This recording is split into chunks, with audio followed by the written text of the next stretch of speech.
कि आज जो मलाई खा रहा है वो कल आज तक कांग्रेस में होता है, जब मलाई नहीं मिलती फिर बीजेपी के साथ चला जाता। तो अब अब्दुल दरी नहीं बिछाएगा, अब्दुल दरी बिछाएगा, फिर कुर्सी लगाएगा और फिर खुद बैठेगा उस पर, किसी दूसरे को नहीं बिठा लेगा।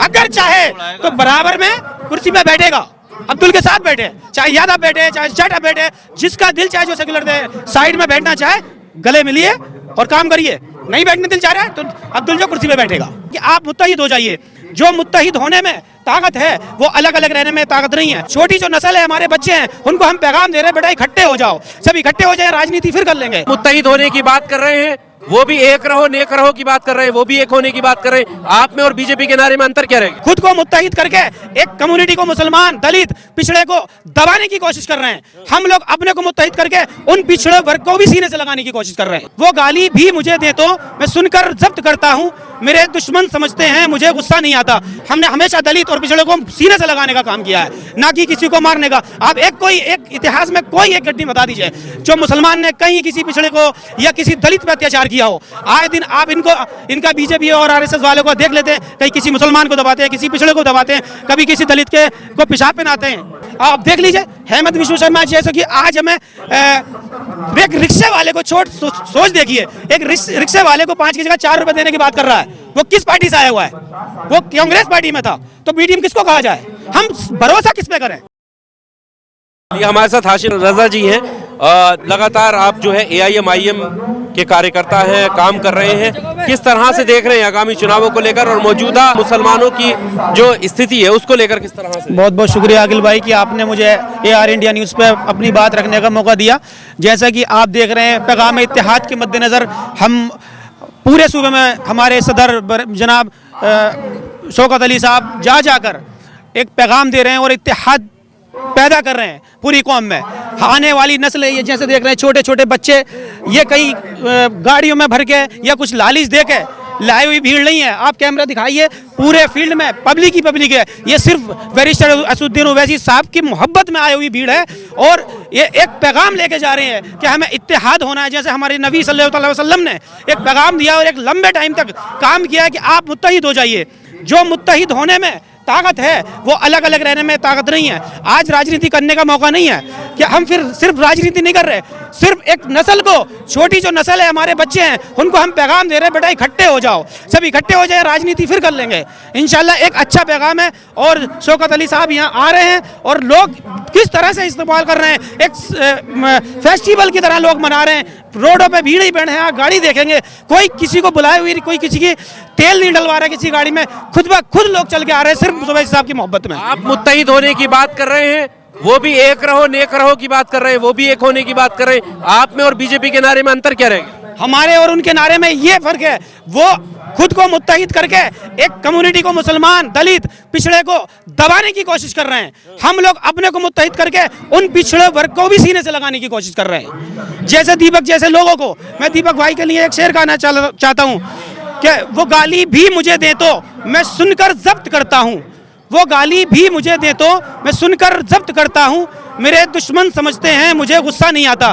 दीपक भाई ने सिर्फ इस शेर की तरह ही एक पैगाम दिया है कि जो कुत्ते काटने वाले हैं उनका काम काटने का है, हमें एक अच्छा पैगाम देना है। इत्तेहादुल मुस्लिमीन ओवैसी साहब को एक नैरेटिव है कि आप मजलूमों को, अपने लोगों को साथ रखिए और मजलूमों को साथ लीजिए। हमने हमेशा दलित और पिछड़े को सीने से लगाने का काम किया है, ना कि किसी को मारने का। आप एक इतिहास में कोई एक घटना बता दीजिए जो मुसलमान ने कहीं किसी पिछड़े को या किसी दलित पर अत्याचार किया हो।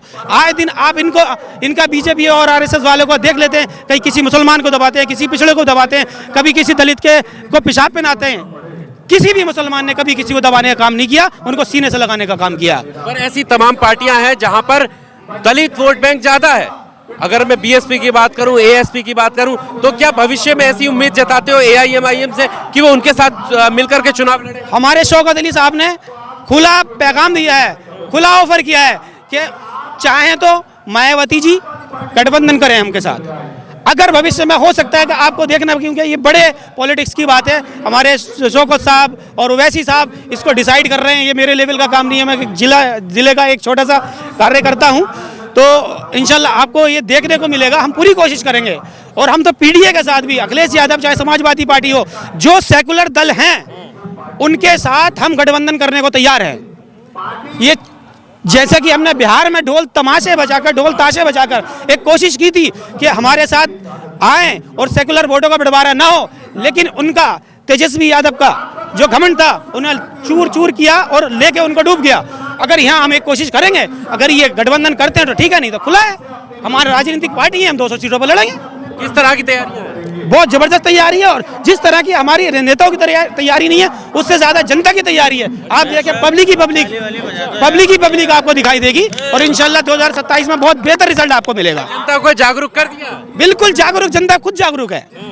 जिस तरह से हम गुलामी की जिंदगी आज तक जी रहे थे, लगातार हम इनके समाजवादी पार्टी, कांग्रेस पार्टी, आप देख लीजिए हेमंत विश्व शर्मा जैसे कि आज हमें एक रिक्शे वाले को सोच देखिए, एक रिक्शे वाले को 5 की जगह 4 रुपए देने की बात कर रहा है।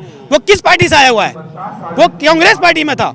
तो बी टीम किसको कहा जाए? हम भरोसा किस पे करें कि आज जो मलाई खा रहा है वो कल आज तक कांग्रेस में होता है, जब मलाई नहीं मिलती फिर बीजेपी के साथ चला जाता। तो अब अब्दुल दरी नहीं बिछाएगा, अब्दुल दरी बिछाएगा, फिर कुर्सी लगाएगा और फिर खुद बैठेगा उस पर, किसी दूसरे को नहीं बिठा लेगा। अगर चाहे तो बराबर में कुर्सी पे बैठेगा, अब्दुल के साथ बैठे, चाहे यादव बैठे, चाहे जाटव बैठे, जिसका दिल चाहे जो सेक्युलर दे साइड में बैठना चाहे गले मिलिए और काम करिए। नहीं बैठने दिल चाह रहा है तो अब्दुल जो कुर्सी पे बैठेगा।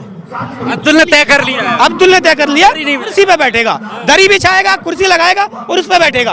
अब आपकी मर्जी से आइए, बराबर में बैठिए। इसके जवाब में कहते हैं अब्दुल कुछ नहीं करेगा, सिर्फ वोट काटेगा और निकल जाएगा। वोट नहीं काटेगा। आप देखिए 40-50 सीटें वो हैं जो मुसलमान अपने बल पे जीत सकता है, और कुंदरकी और मुरादाबाद और रामपुर, अमरोहा, ये एरिया हैं जहां 50 से 70% तक का मुसलमान है, और दलित और पिछड़ा आने को हमारे लिए तैयार बैठा हुआ है, क्यों हम उन्हें सीने से लगाते हैं, ना कि आरएसएस और बीजेपी की तरह उनको धुतकारते हैं, उनको पेशाब पिलाते हैं। हम हमेशा प्यार और मोहब्बत का पैगाम दिया है और प्यार मोहब्बत का पैगाम देंगे, जो आएंगे गले लगाएंगे इंशाल्लाह। इस बार बढ़िया है मामला है इंशाल्लाह, बहुत बढ़िया मामला। लोगों को जोड़ेंगे साहब, उबैस को दिल से जोड़ेंगे हम। बिल्कुल हल्ला है, पतंग का बिल्कुल हल्ला है। सलाम। बतेरों को मरवा दिया अखिलेश ने, कितों को और मरवाओगे अभी? क्या बात करो, कहाँ मरवा दिया? लो आजम खां भी मरने में समझो, तो ये अखिलेश ने किया और क्या? बिल्कुल किसी को मत देखो, पतंग के अलावा किसी को देखो ही मत अब के। हाँ, क्या मिलेगा पतंग से? पतंग से सब कुछ मिलेगा। हम मर जाएंगे तो मट्टी देने तो आ जाएंगे। कौन? यही जो संघ हमारे संघ वाले हैं, हमारे ओवैसी साहब? हाँ, बिल्कुल आएंगे। अच्छा, और क्या? इतना भरोसा है? बिल्कुल इंसान मिट्टी देने ओवैसी आ जाएंगे, कोई नहीं आएगा? ये काय को आएंगे बेचारे?